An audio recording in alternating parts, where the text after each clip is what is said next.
Hello everyone. So welcome to this new course on thermodynamics and kinetics which is offered through NPTEL, and this course is designed at an advanced level compared with the earlier course which I offered in the last semester, and that was at an introductory level course on the same subject. So we'll first give you an overview of the earlier course in which we covered the general or the introductory level various aspects of thermodynamics and chemical kinetics.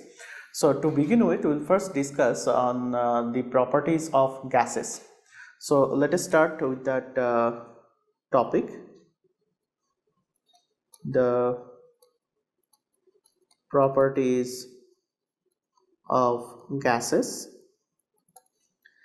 Now, when I tell the properties of gases, it means actually any. We have to first define the phases of matter.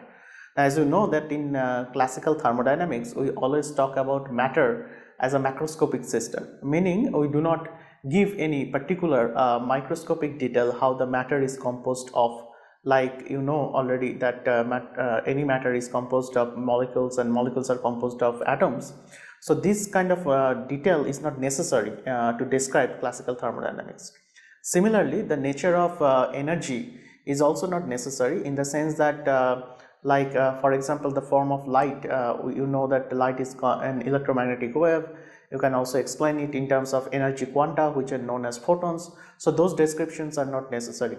We'll just use this macroscopic or general description of matter and energy, and will establish relation how matter and energy are basically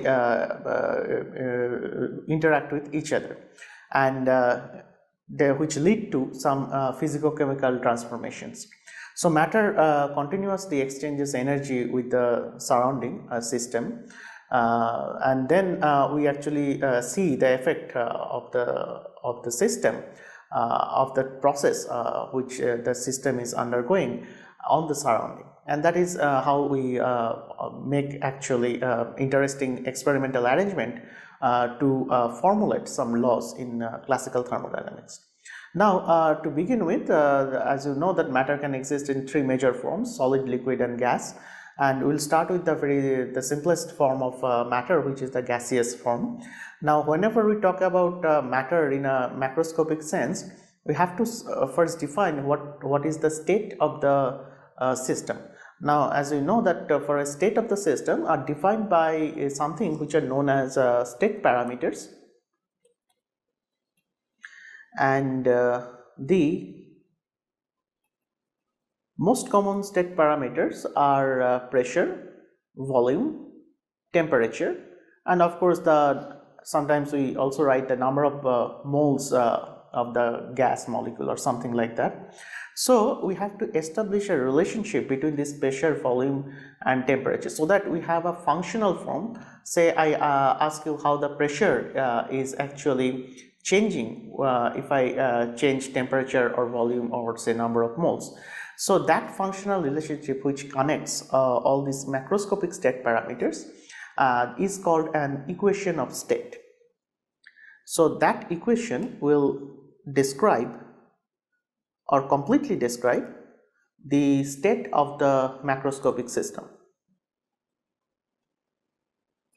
So equation of state is nothing but, suppose we are writing the equation as with respect to pressure.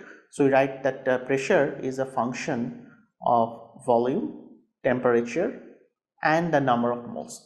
We have to find out what is the equation of state for a particular gas. Now again, so we make some approximations, and those approximations for the gas molecules will lead to something which is known as an ideal gas equation. Already you know all these concepts, but I am just restating all these basic concepts so that we are all on the same page. So as you know that the ideal gas equation means actually the molecules in the gas behaves ideally, in the sense that there is no intermolecular force, and also this there is no explicit volume of the molecules, in the sense that they are just point masses. So if we make that approximation, we see that this equation of state has a particular form, and already you know that particular form is something like PV is equal to nRT, which is the ideal gas equation, and which actually people observed on experimenting on gases which are real gases, but at a very low pressure regime and a high temperature regime. As you know that initially this actually equation, ideal gas equation, came from something like the Boyle's law, which actually states that the pressure is inversely proportional to the volume, as well as the Charles law, which actually says that V will vary as the absolute temperature. And by combining Boyle's law and Charles law along with the Avogadro's concept, we got the ideal gas equation, which is PV equal to nRT. Now, if we want to plot how the functional form of P looks like following this equation, PV equal to nRT, we'll get basically two variables. Let's say that n is fixed. So my variables are here temperature and volume, and the function that we are going to plot is the pressure. So it will be a three-dimensional plot because there is one function which is the pressure. Suppose we are plotting the pressure along this axis, and then I am plotting the volume along this axis and temperature, let's say, along this axis. Now we'll get, think about it, like if I have a just two function that y is equal to function of x, where x is the variable and y is the dependent parameter. So then it will be a line because it's if it is not a multivalued function, it will be just like a line. Now if we have actually z is a function of x and y, so we will have a surface. So we'll have a surface plot in this case also, and let us try to draw how this surface plot will look like. On this axis I'm plotting T. I can equivalently say that I can plot the temperature axis along here, and then let us draw the surface. And what we can first draw is this isosurface. Let me erase some part.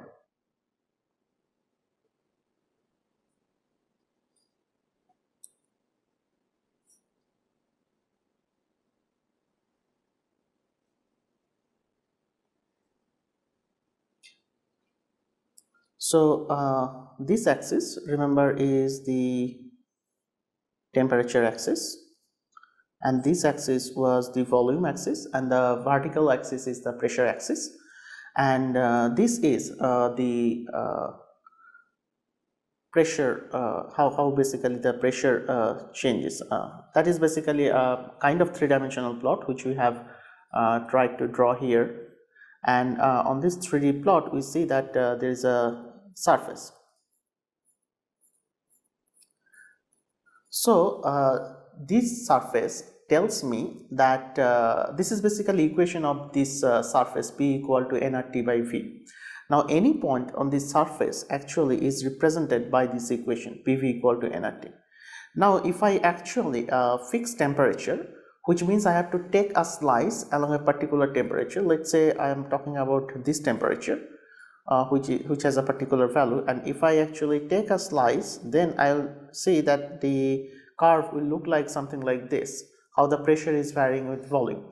So if I plot it separately, it will be something like this, which is nothing but the Boyle's law. Similarly, I can actually recover the Charles law, at a particular fixed pressure, how it basically the volume varies with temperature, and this is known as isobar, and this is known as isotherm because actually Boyle's law you kept the temperature constant, and similarly you can also do isochore where the volume is kept constant. So this surface actually is represents again the equation of state, and the Boyle's law and the Charles law, or the isotherm, isobar, as well as the isochores, can be actually recovered from this generalized surface. Now moving on, next we talk about how the pressure varies, or how you can actually define pressure for not a single component system but a multi-component system, in the sense that I have few gases, let's say, together, and then I call it as a mixture instead of a multi-component system. So next we talk about what is known as the pressure, or the expression for the pressure for a mixture. So in that case, you know that we can always define some quantity which is known as the partial pressure, and which is related to the total pressure, as it is the mole fraction of that ith gas times the total pressure. Now the partial pressure is defined, suppose I have a container and I have two gases, A and B, and now A has some pressure and B also exerts some pressure, and so that the total pressure will be the addition of these two pressures, because it's basically related to the total force the molecules generate by bombarding on the wall, so that has to be additive. And pressure is just force per unit area, so pressure is also additive. Now you can think that the partial pressure will be something like that if the one particular gas, let's say the A gas, if it occupied the entire volume, in the absence of the other gas which is B, that will be the partial pressure of A. And the moment we insert the second gas B, similarly the B will also have a partial pressure if A is absent. So together, when they are present in a mixture, the total pressure will be the addition, and that's how we get the relationship from partial pressure with the total pressure. Now this pressure has a molecular origin, although we do not we said that will not it is not necessary for us to go back to a molecular picture, but when we discuss the reaction dynamics in gas phase, there actually we talk about how the molecules are coming together, they're colliding, and what is the energy criteria, that there is a threshold energy that you need to cross for the reaction to happen, and those things when you consider, then you have to actually invoke a very much molecular level picture.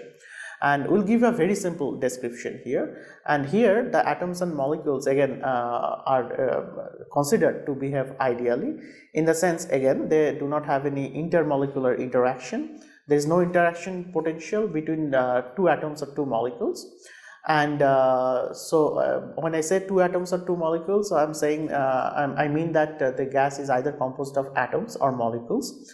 For example, if I talk about helium gas, so helium is monatomic, so it's between atoms only, and when I talk about say methane gas, it's basically the interaction between methane molecules. But if the gases behave ideally, so the point here is that the individual particles, which are either atoms or molecules, they do not interact with each other, and secondly they are regarded as a point mass, and since they have still a mass, so the pressure you can express as a rate of change of momentum divided by area, because according to Newton's third law, the rate of change of momentum is identical to force. Now how do you calculate the rate of change of momentum? You can actually calculate how many molecules are striking the wall of the container, and then if you actually assume that there is some average velocity with which the molecules are striking this wall, so then actually you can derive a formula which you have seen definitely in your introductory level course on kinetic theory of gases, and there we finally we get an expression for pressure as P is 1 over V, and then there will be a 1/3 factor. So this factor actually comes from the isotropic nature of the molecular speed, times n is basically the number of moles, times capital N, which is the molar mass, and then I have Vrms square. Now what is Vrms? Vrms is basically the root mean square velocity. So it's the square velocity, and then I take the mean squared velocity, which is basically taking the average of the square velocities, and then I take the square root of that. So that's how the name comes, it's root mean square velocity. So we get an expression for pressure, and this expression now we can actually further modify this expression, because we know that the ideal gas equation, that P times V is equal to nRT, and if we plug in all the things, then we get an expression for the RMS velocity, or the root mean square velocity, and that will be 3 RT by m. Sometimes we, instead of R, we actually express it in terms of the Boltzmann constant. Remember that m is the molar mass, which is nothing but mass of an individual molecule times Avogadro number, because 1 mole contains Avogadro number of atoms or molecules. So we can actually write it in that way. Similarly, R is nothing but the Boltzmann constant, which we write as K suffix B, that B denotes the Boltzmann constant, and times it is the Avogadro number. So if we plug in these two conditions, we get in terms of the Boltzmann condition, Boltzmann constant, it is 3 kBT by small m, where small m is the mass of the molecule or individual atoms. So thus we get expression for the RMS. This is for of course this is for an ideal gas, or a gas that obeys the ideal gas law, which is PV equal to nRT. Now this much information from the kinetic theory of gases is sufficient, and then what we discuss is that in a collection of molecules, because a gas means it's a macroscopic system and there are many molecules, and all the molecules will not actually have the same velocity. There will be a distribution of molecular velocities and distribution of molecular speed, and by speed we mean that only the magnitude of the velocity independent of any direction. Now the velocity distribution according to the Maxwell-Boltzmann distribution law assumed, it's not assumed, it is also, there are many arguments why the velocity distribution along a particular direction. If I just write it as a f of Vx, where f is nothing but a probability distribution of the fraction of molecules which have, say, velocity from in the range Vx to Vx plus dVx. If I define it in that way, so that will be something like some constant times e to the power minus b Vx square, and that's a Gaussian function. So in the sense that if I plot the velocity Vx along this direction, so the distribution will look like a Gaussian distribution. And remember that the velocity is when the velocity is 0, that actually picks up, in the sense that the velocity has both positive and negative direction. So but from that actually we want to know how the speed distribution looks like, which means actually we will just talk about the magnitude of V independent of the direction and some probability. So this probability now actually tells you what is the fraction of molecules having speed in the range V to V plus dx, V plus dV, where V is nothing but Vx square plus Vy square plus Vj square, and taking the square root of that.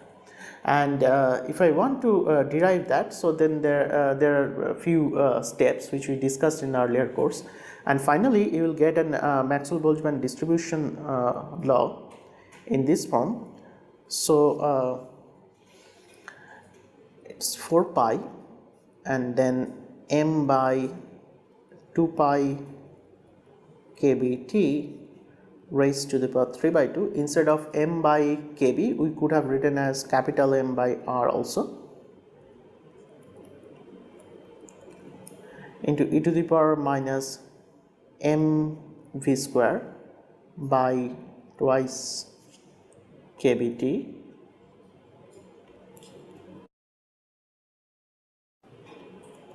into v square dv, where v again is a molecular or atomic speed, not the velocities. So this distribution law is known as Maxwell-Boltzmann distribution law,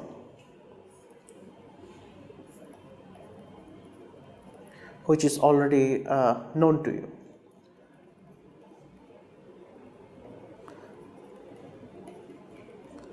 Maxwell-Boltzmann distribution law.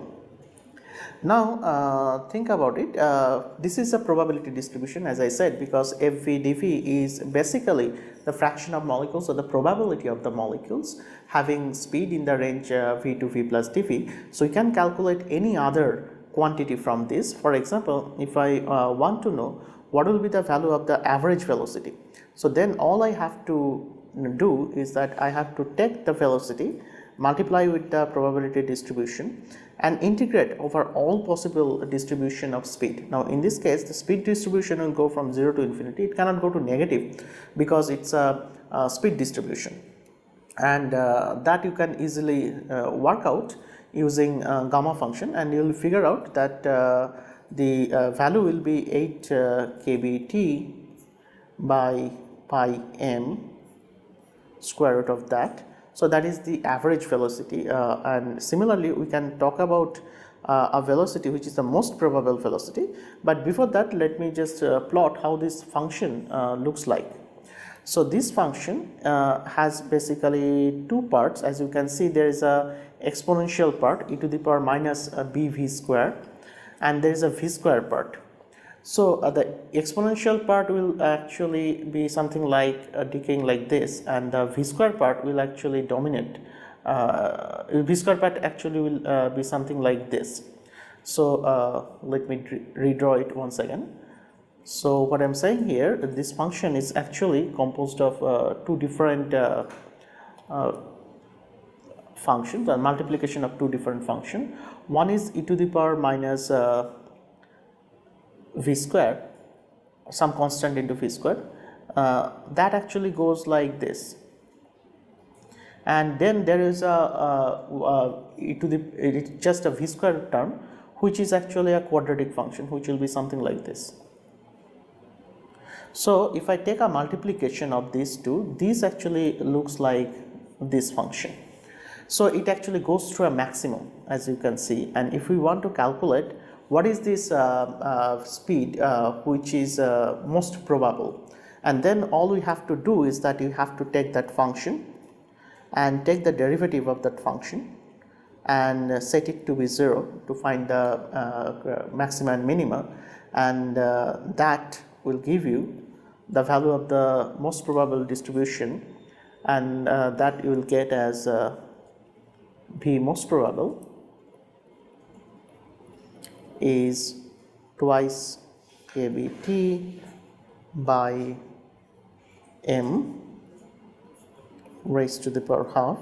And already we talked about Vrms in the previous section. I'm writing it once again, and that from ideal gas equation we got it as 3 RT by m, or let me actually use the similar notation, kBt and small m. So we can write it as 3 kBt by m square root of that. So we have actually definition of three different velocities. One is the root mean square velocity, that is directly connected to the pressure of the system, and the second one is basically the average velocity, which is 8 kBt by pi m, and then the third one is the most probable speed, which is basically the speed where actually the probability distribution is maximum, or which is the most probable value of this speed distribution, or basically which is at the speed at which the probability distribution maximizes.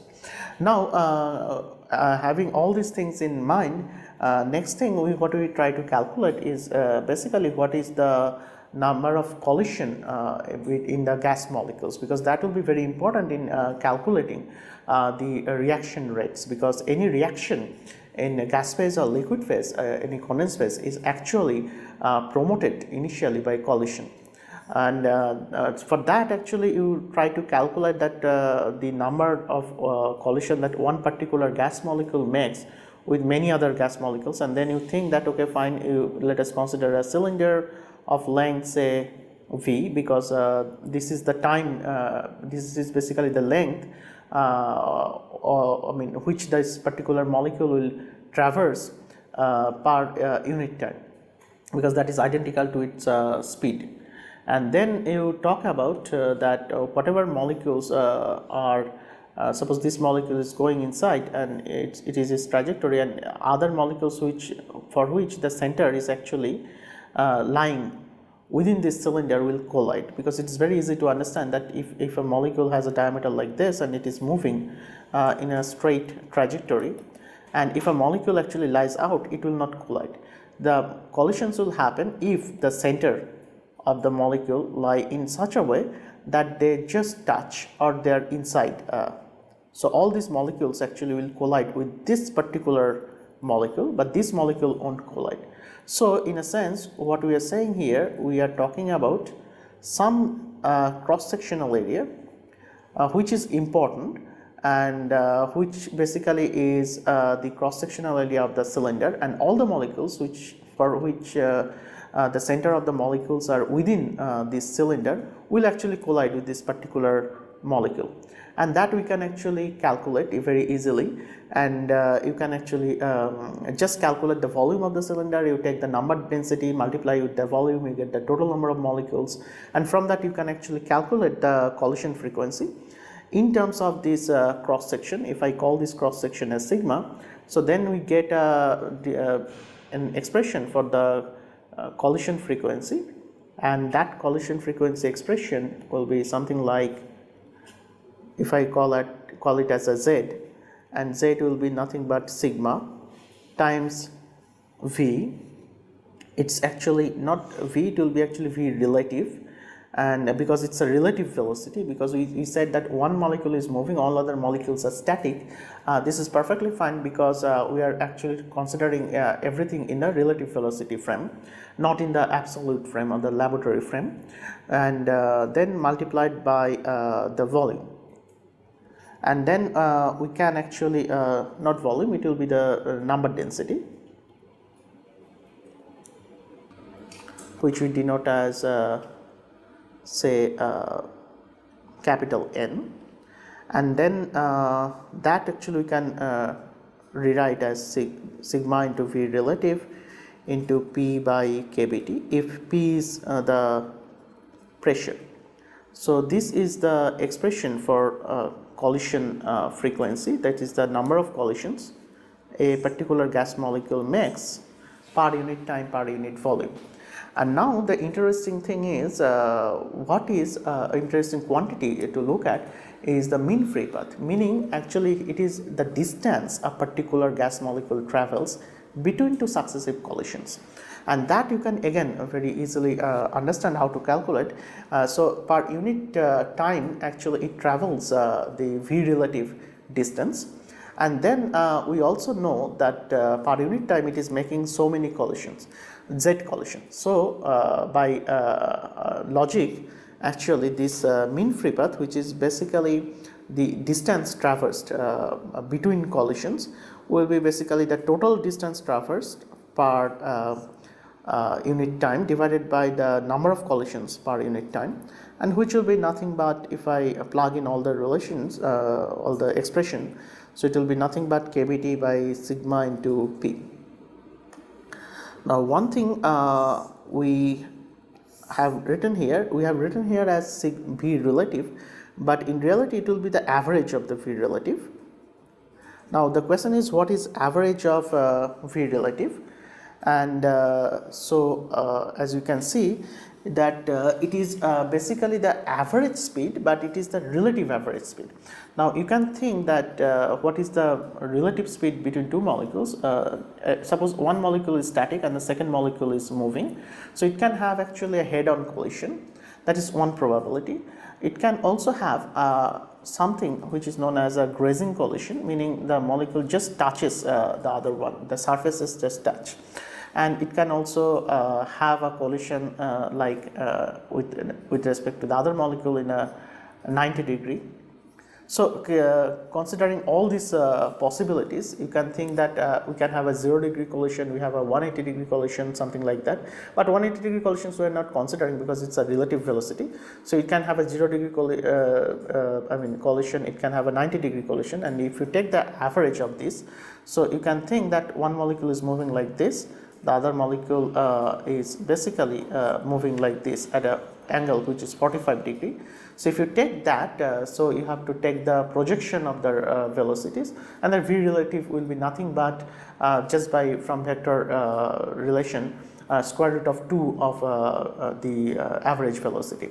So if you plug in all this relation, you will find that just like we had the expression for average velocity, that v average was 8 kbt by pi m.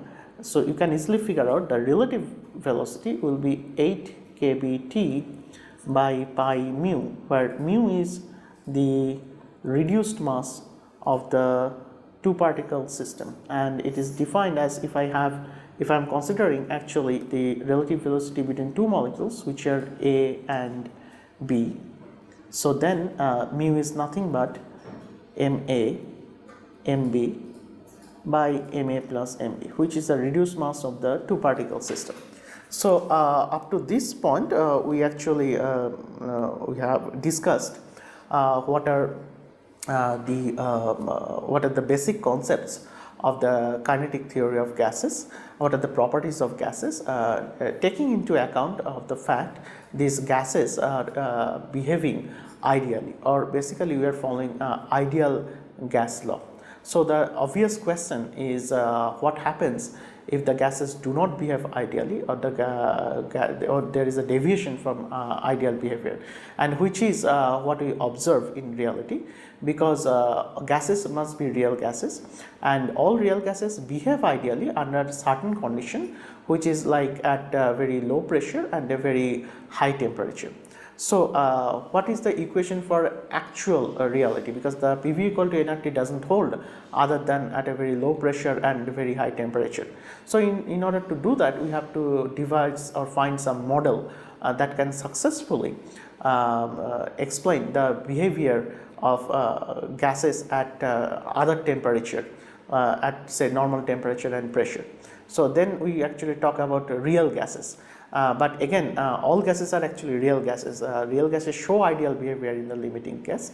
So we will now talk about the properties of those, properties of real gases, or in some sense the properties of gases actually in any condition, not only at a limiting condition where only the ideal behavior is shown. So let us now start our discussion on the properties of gases, or properties of real gases.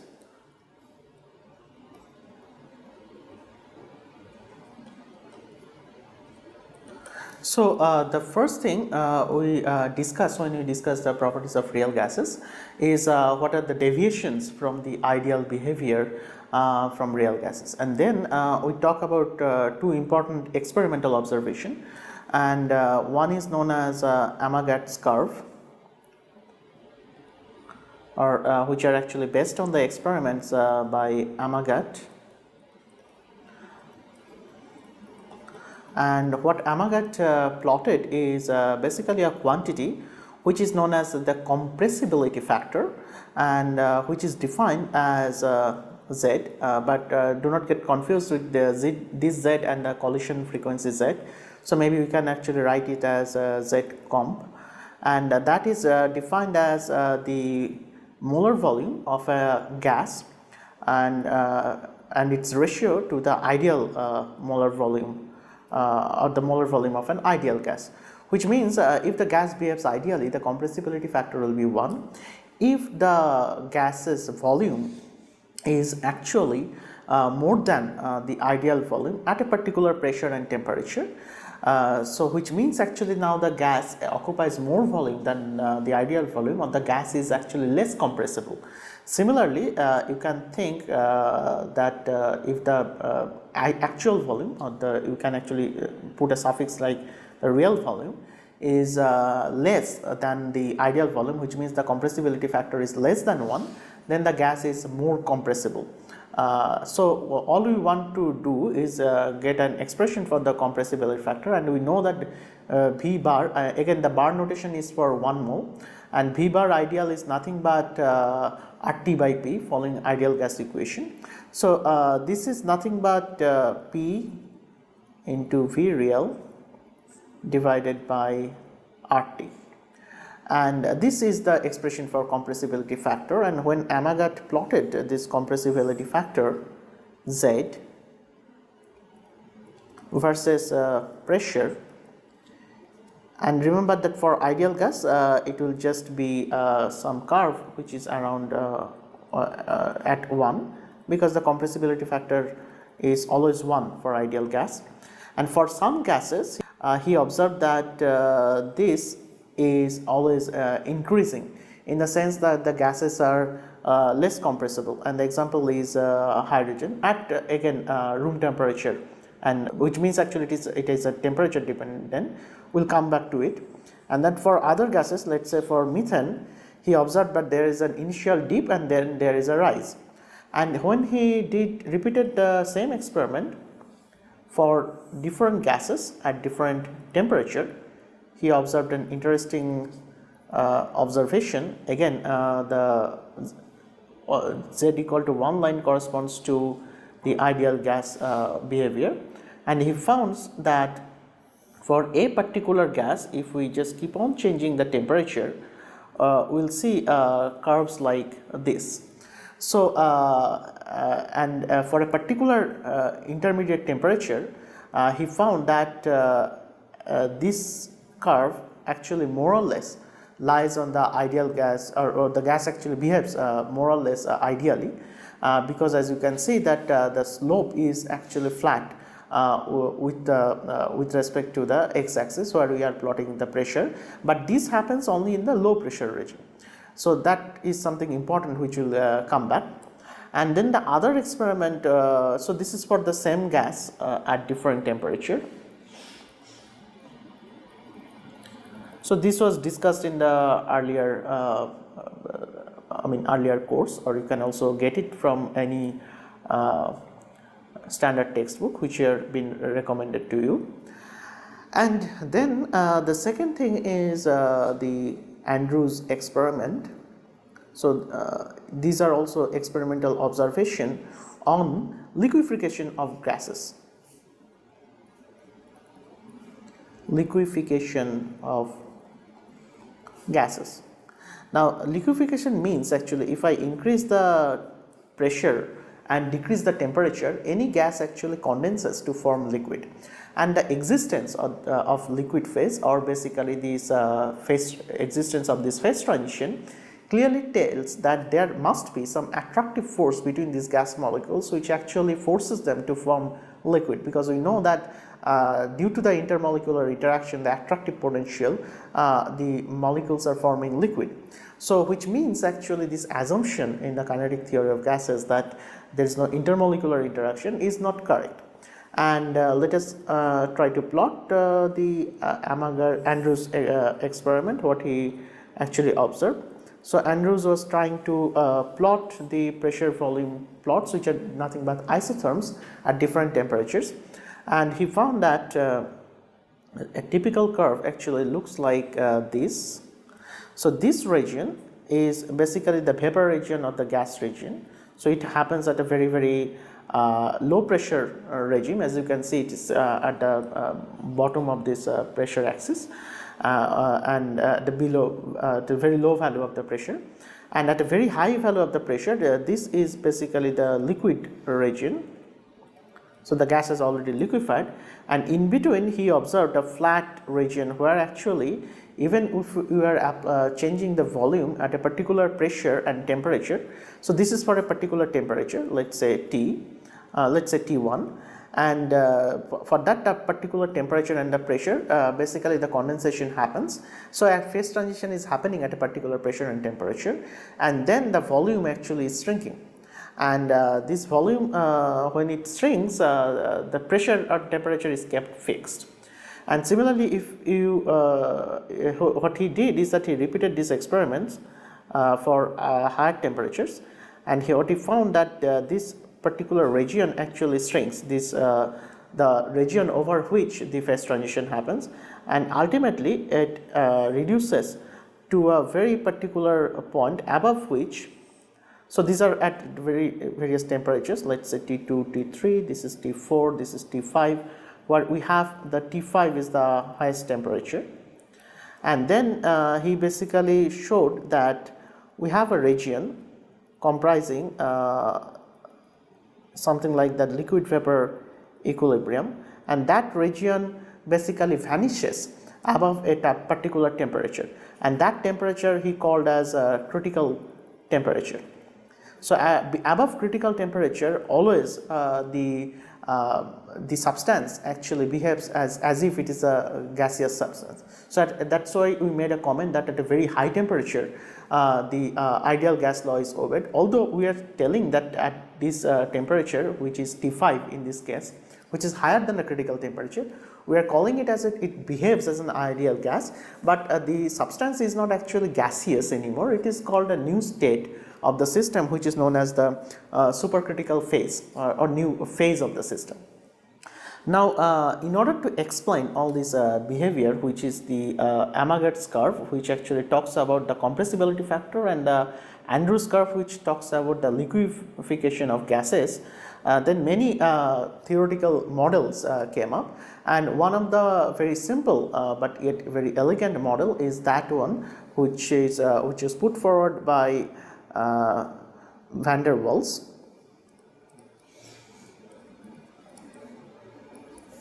And the van der Waals equation of state is something like this: P plus n square A by V square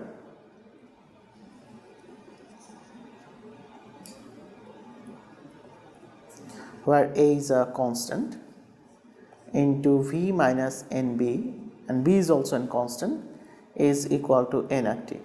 Or we could write it in the molar volume notation, in the sense that for 1 mole it will be something like P plus A by V bar square into V bar minus B is equal to RT. So this is the van der Waals equation of state, because again this actually explains the state of the system. And if we want to plot this equation, how the pressure volume of how the isotherms look like, we'll see that this actually has a typical behavior like this. And if you remember that Andrews curve, this region was kind of flat when the liquefaction was happening, but van der Waals equation of state actually shows that there is an interesting deep and rise behavior as we increase the volume or lower the pressure.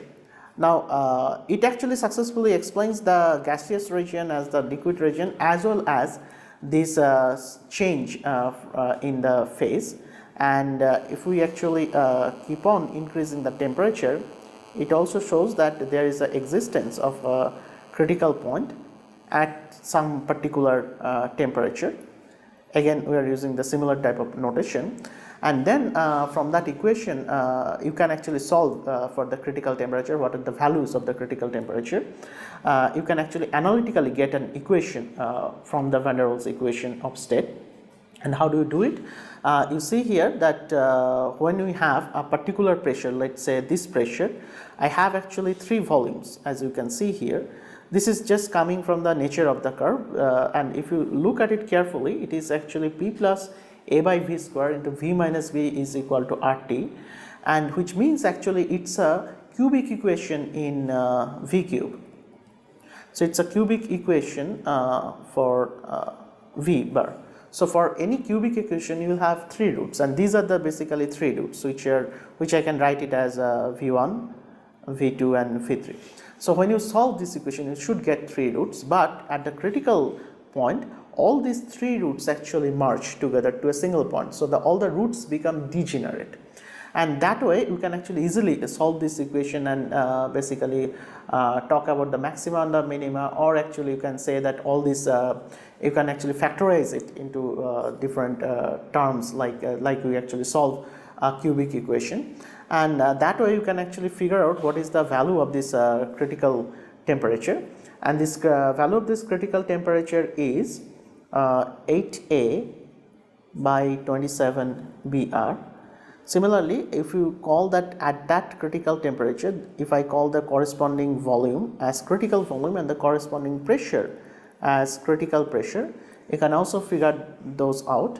So that corresponding volume will be 3B and corresponding pressure will be A by 27b square.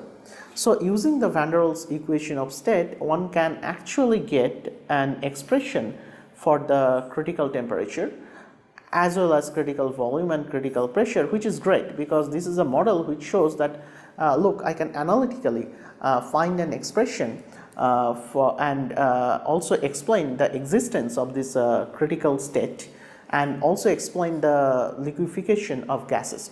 Similarly, one can also explain the compressibility factor. I am coming to that, but before that, a little comment on this constant A and B.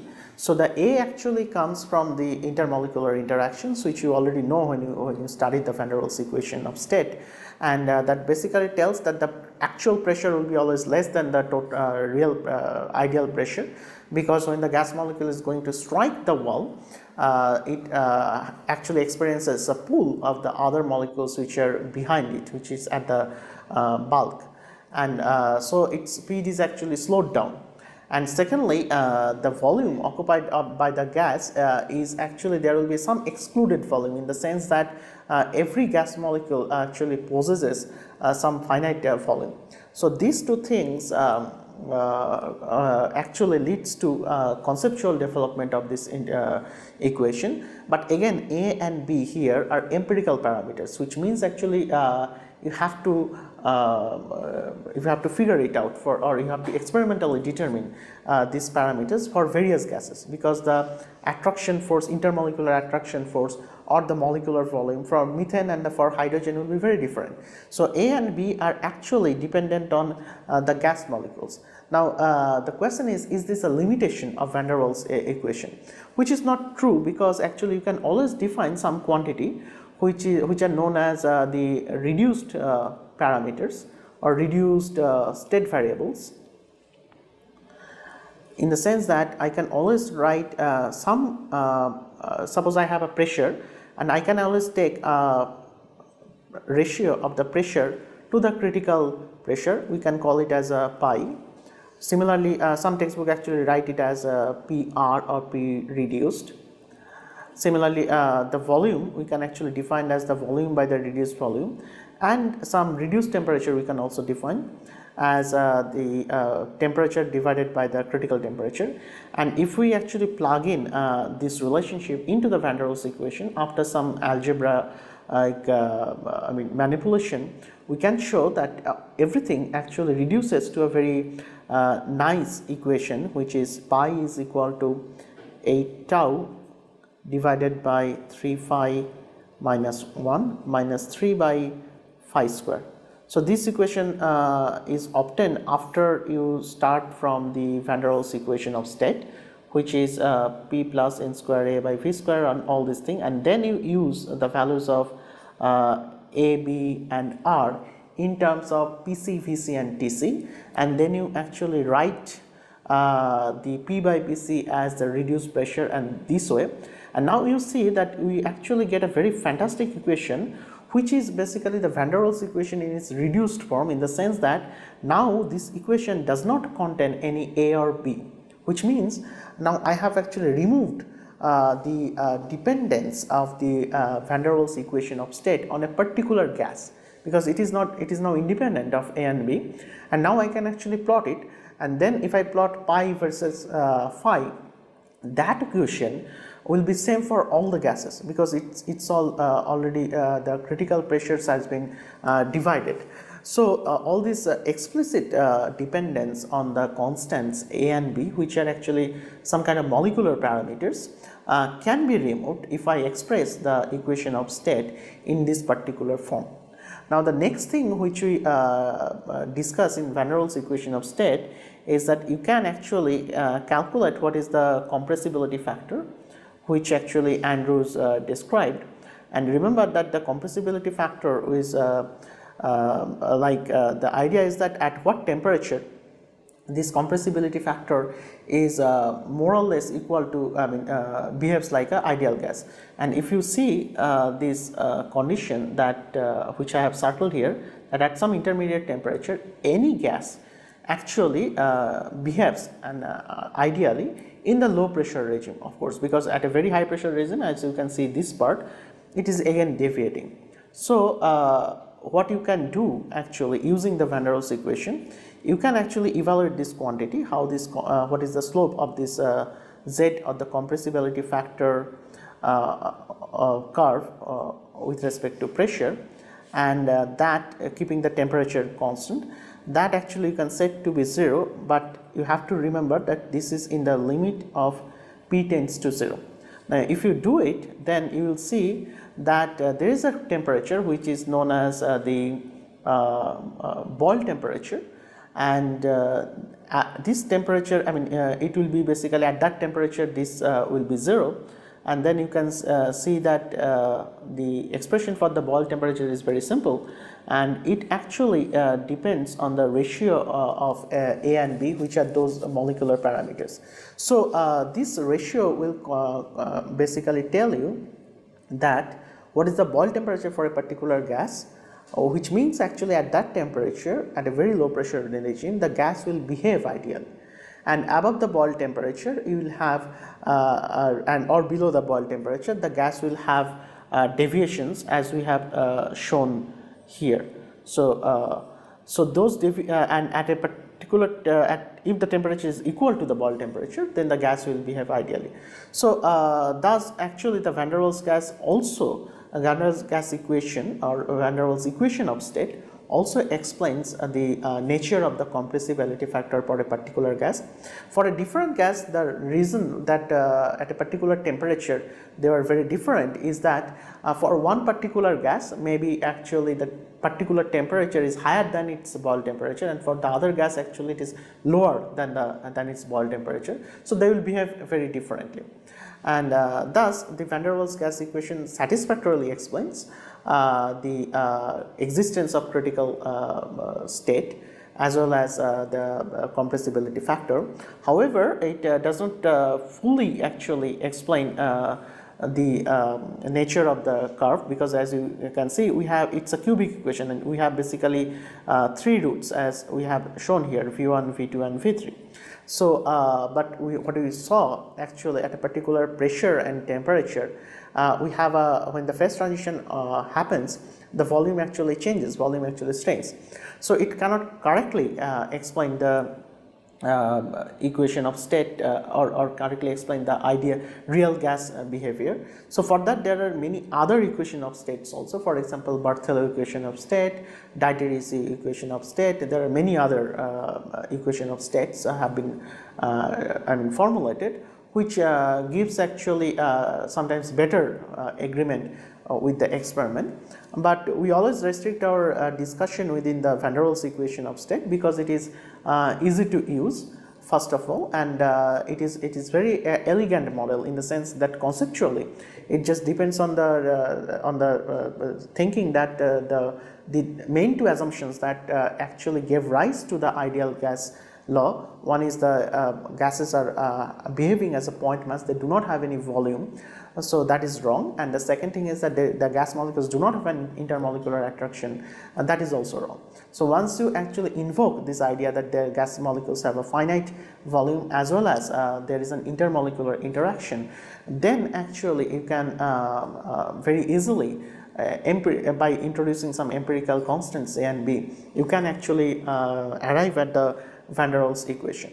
So let us summarize what we have discussed under this topic. So we first started with the properties of gases, and we talked about first the ideal gas law, and there we talked about what are basically the various what are the basically concepts of the equation of state, and then we talked about the various parameters like we talked about Maxwell-Boltzmann distribution, and under the Maxwell-Boltzmann distribution we talked about what are the expressions for various velocities that you can think about, like RMS velocity or the average velocity or the most probable velocities.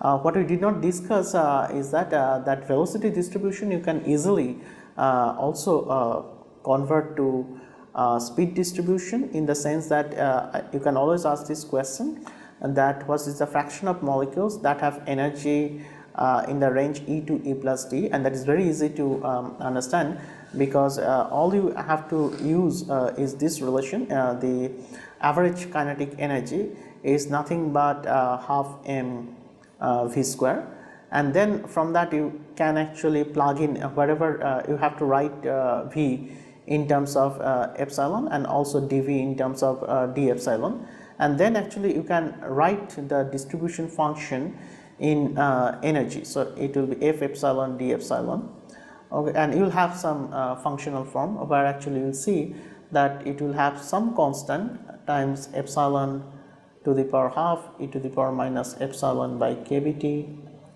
d epsilon, and you will have a similar curve like the Maxwell-Boltzmann distribution if I plot f of epsilon versus epsilon. So this is a notation like this epsilon notation for energy. Sometimes you write it like this, sometimes you write it like this. So it's just a notational thing, and then we found the expression for, after calculating the various expression for various speeds, we actually, or the velocities, we talked about the real gases, and where we talked about first the deviation of the real gases from the ideal behavior, and then we talked about a particular law or equation of state, which is the Van der Waals equation of state, which is P plus n square A by V square into V minus NB is equal to RT. Now again, this is a model, and the reality is something like which is always cannot be truly explained by any model. So there will be always some deficiencies in every model.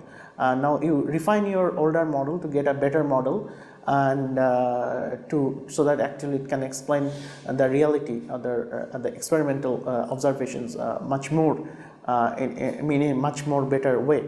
But always you have to keep in mind that this is just a model.